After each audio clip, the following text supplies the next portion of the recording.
संसार में कुछ ऐसे मनुष्य भी होते हैं जिन्हें दूसरों के मुख से अपने स्त्री की सौंदर्य प्रशंसा सुनकर उतना ही आनंद होता है जितनी अपनी कीर्ति की चर्चा सुनकर। पश्चिमी सभ्यता के प्रसार के साथ ऐसे प्राणियों की संख्या बढ़ती ही जा रही है। पशुपतिनाथ वर्मा इन्हीं लोगों में से थे। जब लोग उनकी परम सुंदरी स्त्री की तारीफ करते हुए कहते, ओहो कितनी अनुपम रूप राशि है, कितनी अलौकिक सौंदर्य है, तब वर्मा जी मारे खुशी और गर्व के फूल उठते थे। संध्या का समय था, मोटर तैयार खड़ी थी। वर्मा जी सैर करने जा रहे थे, किंतु प्रभा जाने को उत्सुक नहीं मालूम होती थी। वह एक कुर्सी पर बैठी हुई कोई उपन्यास पढ़ रही थी। वर्मा जी ने कहा, तुम तो अभी तक बैठी पड़ रही हो, मेरा तो इस समय जाने को जी नहीं चाहता। नहीं प्रिय, इस समय तुम्हारा न चलना सितम हो जाएगा। मैं चाहता हूँ कि तुम्हारी इस मधुर छवि को बाहर के लोग भी तो देखें। जी नहीं, मुझे यह लालसा नहीं है। मेरे रूप की शोभा केवल तुम्हारे लिए और मैं तुम्ही को दिखाना चाहती हूँ। नहीं, मैं इतना स्वार्थन्य नहीं हूँ। जब तुम सैर करने निकलो, मैं लोगों से यह सुनना चाहता हूँ कि कितनी मनोहर छवि है, पशुपति कितना भाग्यशाली पुरुष है। तुम चाहो, मैं नहीं चाहती, तो इसी बात पर आज मैं कहीं नहीं जाऊंगी।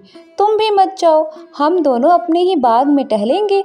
तुम हौज के किनारे हरी घास पर लेटना, मैं तुम्हें वीणा बजाकर सुनाऊंगी, तुम्हारे लिए फूलों का हार बनाऊंगी, चांदनी में तुम्हारे साथ आंख मिचौली खेलूंगी। नहीं नहीं प्रभा, आज हमें अवश्य चलना पड़ेगा। तुम कृष्णा से आज मिलने का वादा करके आई हो। वह बैठी हमारा रास्ता देख रही होगी। हमारे ना जाने से उसे कितना दुख होगा। हाय वही कृष्णा, बार बार वही कृष्णा। पति के मुख से नित्य यह नाम चिंगारी की भांति उड़कर प्रभा को जलाकर भस्म कर देता था। प्रभा को अब मालूम हुआ कि आज ये बाहर जाने के लिए क्यों इतने उत्सुक हैं। इसीलिए आज उन्होंने मुझसे केशों को संवारने के लिए इतना आग्रह किया था। वह सारी तैयारी उसी उल्टा कृष्णा से मिलने के लिए थी। उसने दृढ़ स्वर में कहा, तुम्हें जाना हो तो जाओ, मैं न चलूंगी। वर्मा जी ने कहा, अच्छी बात है, मैं ही चला जाऊंगा। पशुपति के जाने के बाद प्रभा को ऐसा जान पड़ा कि वह बाटिका उसे काटने को दौड़ रही है।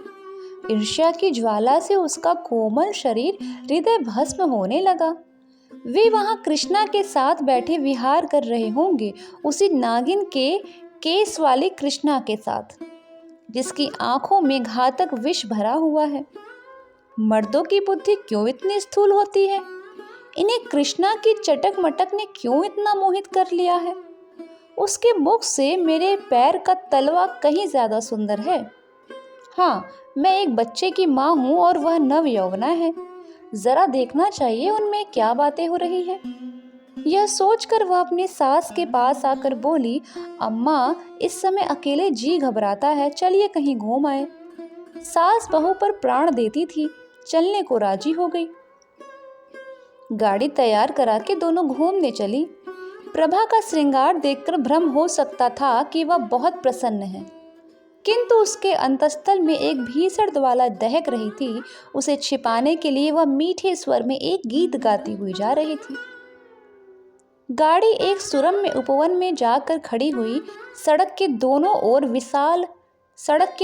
ओर विशाल वृक्षों की सुखद छाया पड़ रही थी। गाड़ी के कीमती घोड़े गर्व से पूंछ और सिर उठाए टप टप करते जा रहे थे। आहा, वह सामने कृष्णा का बंगला आ गया, जिसके चारों ओर गुलाब की बेल लगी हुई थी। उसके फूल का उस समय निर्दय कांटों की भांति प्रभा के हृदय में चुभने लगा। उसने उड़ती हुई निगाह से बंगले की ओर ताका। पशुपति का पता न था। हाँ, कृष्णा और उसकी बहन माया बगीचे में विचर रही थी। गाड़ी बंगले के सामने से निकल ही चुकी थी कि दोनों बहनों ने प्रभा को पुकारा और एक क्षण में दोनों बालिकाएं हिरनियों की भांति उछलती कूदती फाटक की ओर दौड़ी और गाड़ी रुक गई। कृष्णा ने हंसकर सास से कहा, अम्मा जी आज आप प्रभा को 1 आध घंटे के लिए हमारे पास छोड़ जाइए। आप इधर से लौटे तब इनको लेते जाइएगा। यह कहकर दोनों ने प्रभा को गाड़ी से बाहर खींच लिया। सास कैसे इनकार करती। जब गाड़ी चली गई तब दोनों बहनों ने प्रभा को बगीचे में एक बेंच पर जा बिठाया। प्रभा को इन दोनों के साथ बातें करते हुए बड़ी झिझक हो रही थी। वह उनसे हंसकर बोलना चाहती थी, अपने किसी बात से मन का भाव प्रकट नहीं करना चाहती थी, किंतु हृदय उनसे खींचा जा रहा था। कृष्णा ने प्रभा की साड़ी पर एक तीव्र दृष्टि डालकर कहा, बहन, क्या यह साड़ी अभी ली है? इसका गुलाबी रंग तो तुम पर नहीं खिलता, और कोई रंग क्यों नहीं लिया? प्रभा, उनकी पसंद है, मैं क्या करती? दोनों बहनें ठट्ठा मारकर हंसने लगी। फिर माया ने कहा, उन महाशय की रुचि का क्या कहना, सारी दुनिया से निराली है। अभी इधर से गए हैं, सिर पर इससे भी अधिक लाल पगड़ी थी। सहसा पशुपति भी सैर से निकलता हुआ सामने से आया। प्रभा को दोनों बहनों के साथ देखकर उसके जी में आया कि मोटर रोक ले। वह अकेले इन दोनों से मिलना शिष्टाचार के विरुद्ध समझता था, इसीलिए वह प्रभा को अपने साथ लाना चाहता था। जाते समय वह बहुत साहस करने पर भी मोटर से न उतर सका। प्रभा को वहां देखकर इस सुअवसर से लाभ उठाने की उसकी बड़ी इच्छा हुई, लेकिन दोनों बहनों की हास्य ध्वनि सुनकर वह संकोचवश उतर न सका। थोड़ी देर के बाद तीनों रमणियां चुपचाप बैठी रहीं। तब कृष्णा बोली, पशुपति बाबू यहाँ आना चाहते थे पर शर्म के मारे नहीं आए। मेरा विचार है कि संबंधियों को आपस में इतना संकोच न करना चाहिए। समाज का यह नियम कम से कम मुझे तो बुरा मालूम होता है। तुम्हारा क्या विचार है प्रभा? प्रभा ने व्यंग भाव से कहा, यह समाज का अन्याय है। प्रभा इस समय भूमि की ओर ताक रही थी, पर उसकी आंखों से ऐसा तिरस्कार निकल रहा था जिससे दोनों बहनों के परिहास को लज्जा सूचक मौन में परिणत कर दिया। उसकी आंखों से एक चिंगारी से निकली, जिसने दोनों युवतियों के आमोद प्रमोद और उस कुवृत्ति को जला डाला जो प्रभा के पति परायण हृदय को बाढ़ों से वेध रही थी।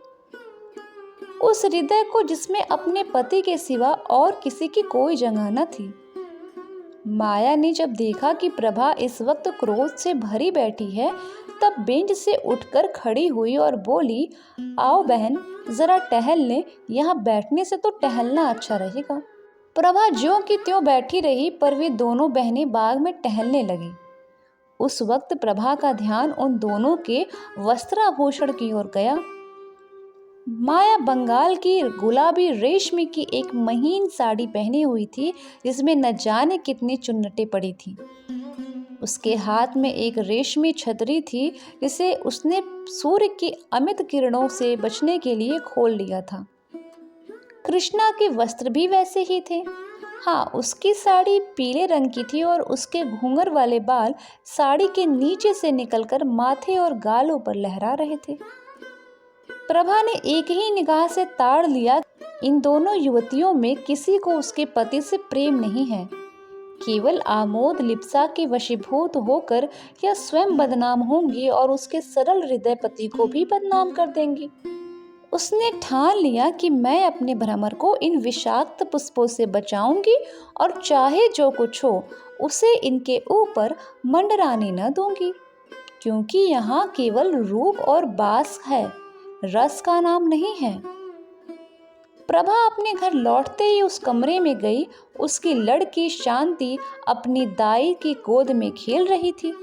अपनी नन्ही जीती जागती गुड़िया की सूरत देखते ही प्रभा की आंखें सजल हो गई। उसने मातृ स्नेह से विभोर होकर बालिका को गोद में उठा लिया, मानो किसी भयंकर पशु से उसकी रक्षा कर रही है। उस दुस्सह वेदना की दशा में उसके मुंह से यह शब्द निकला, बच्ची, तेरे बाप को लोग तुझसे छीनना चाहते हैं। हाय, तू अनाथ हो जाएगी। नहीं नहीं, अगर मेरा बस चलेगा तो मैं निर्बल हाथों से उन्हें बचाऊंगी। आज से प्रभा विषाद में भावनाओं में मग्न रहने लगी। आने वाली विपत्ति की कल्पना करके कभी कभी भयातुर होकर चिल्ला पड़ती। उसकी आंखों में उस विपत्ति की तस्वीर खिंच जाती जो उसकी ओर कदम बढ़ाए चली आ रही थी। पर उस बालिका की तोतली बातें और उसकी आंखों की निशंक ज्योति प्रभा के विकल हृदय को शांत कर देती। वह लड़की को गोद में उठा लेती और वह मधुर हास्य छवि जो बालिका के पतले पतले गुलाबी ओठों पर खेलती प्रभा की सारी शंकाओं और बाधाओं को छिन्न भिन्न कर देती। उन विश्वासमय नेत्रों में आशा का प्रकाश उसे आश्वस्त कर देता। हाँ अभागिनी प्रभा, तू क्या जानती है क्या होने वाला है। ग्रीष्मकाल की चांदनी रात थी। सप्तमी का चांद प्रकृति पर अपना मंद शीतल प्रभाव डाल रहा था। पशुपति मौलसिरी के एक डाली हाथ से पकड़े और तनी से चिपटा हुआ माया के कमरे की ओर टकटकी लगाए ताक रहा था। कमरे का द्वार खुला और शांत निशा में रेशमी साड़ियों की सरसराहट के साथ दो रमणियों की मधुर हास्य ध्वनि मिलकर पशुपति के कानों तक पहुँचते पहुँचते आकाश में विलीन हो जाती थी। एकाएक दोनों बहनें कमरे से निकली और उसी ओर चली जहाँ पशुपति खड़ा था। जब दोनों उस वृक्ष के पास पहुंची तब पशुपति की परछाई देखकर कृष्णा चौंक पड़ी और बोली, हैं बहन, यह क्या है। पशुपति वृक्ष के नीचे से आकर सामने खड़ा हो गया। कृष्णा उन्हें पहचान गई और कठोर स्वर में बोली, आप यहाँ क्या करते हैं, बतलाइए आपका यहाँ क्या काम है, बोलिए जल्दी। पशुपति की सिट्टी पिट्टी गुम हो गई। वह इस अवसर के लिए उसने जो प्रेम वाक्य रटे थे सब भूल गया। सशंक होकर बोला, कुछ नहीं प्रिय, आज संध्या समय जब मैं आपके मकान के सामने से आ रहा था तब मैंने आपको अपनी बहन से कहते सुना कि आज रात को आप इस वृक्ष के नीचे बैठकर चांदनी का आनंद उठाएंगी। मैं भी आपसे कुछ कहने के लिए, आपके चरणों पर अपना समर्पित करने के लिए। यह सुनते ही कृष्णा की आंखों में चंचल ज्वाला सी निकली और उसके ओंठों पर व्यंग्यपूर्ण हास्य की झलक दिखाई दी। बोली, महाशय आप तो आज एक विचित्र अभिनय करने लगे। कृपा करके पैरों पर से उठिए और जो कुछ कहना चाहते हो जल्दी कह डालिए और जितने आंसू गिराने हो 1 सेकंड में गिरा दीजिए। मैं रुक रुक कर और घिघिया कर बातें करने वालों को पसंद नहीं करती हूँ। हाँ, और जरा ये बातें और रोना साथ साथ न कहिए।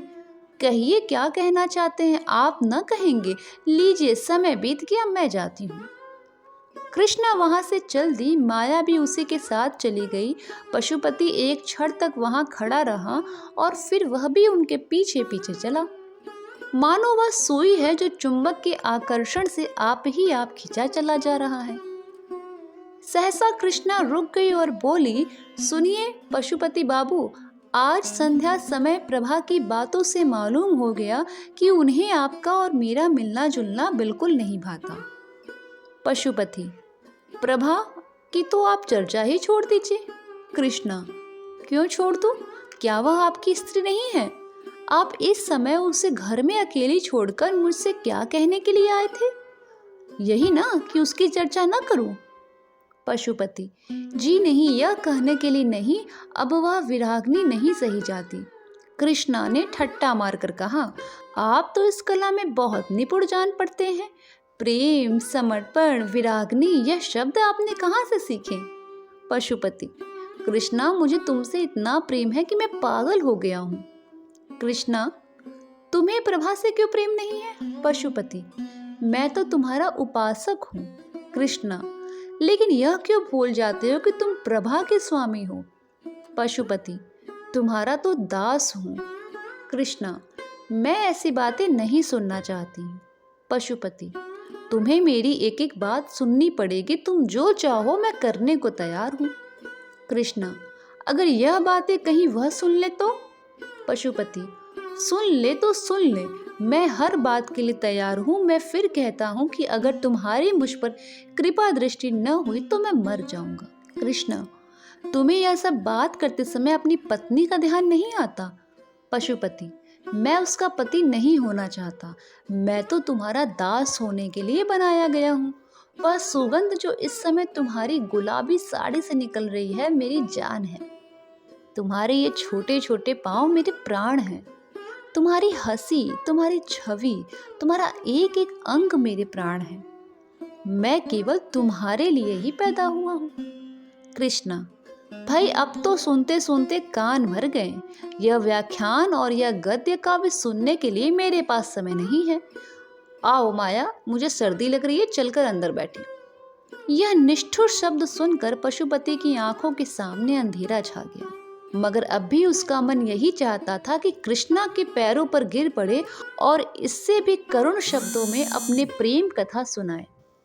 किंतु दोनों बहनें इतनी देर में अपने कमरे में पहुंच चुकी थीं और द्वार बंद कर लिया गया था। पशुपति के लिए निराश होकर घर लौट जाने के सिवाय कोई दूसरा चारा न था। कृष्णा अपने कमरे में जाकर थकी हुई सी कुर्सी पर बैठ गई और सोचने लगी, कहीं प्रभा सुन ले तो बात का बतंगड़ हो जाए। सारे शहर में इसकी चर्चा होने लगी और हमें कहीं मुंह दिखाने को जगह न रहे। और यह सब एक जरा सी दिल्लगी के कारण, पर पशुपति का प्रेम सच्चा है, इसमें संदेह नहीं। वह जो कुछ कहता है अंतःकरण से कहता है। अगर मैं इस वक्त जरा सा संकेत कर दूं तो प्रभा को छोड़ भी देगा, क्योंकि वह अपने आपे में नहीं है। जो कुछ कहूं वह करने को तैयार है, लेकिन नहीं प्रभा, डरो मत, मैं तुम्हारा सर्वनाश न करूंगी। तुम मुझसे बहुत नीचे हो और यह मेरे अनुपम सौंदर्य के लिए गौरव की बात नहीं कि तुम जैसी रूप विहीना से बाजी मार ले जाओ। अभागे पशुपति, तुम्हारे भाग्य में जो कुछ लिखा था वह हो चुका। तुम्हारे ऊपर मुझे दया आती है, पर क्या किया जाए।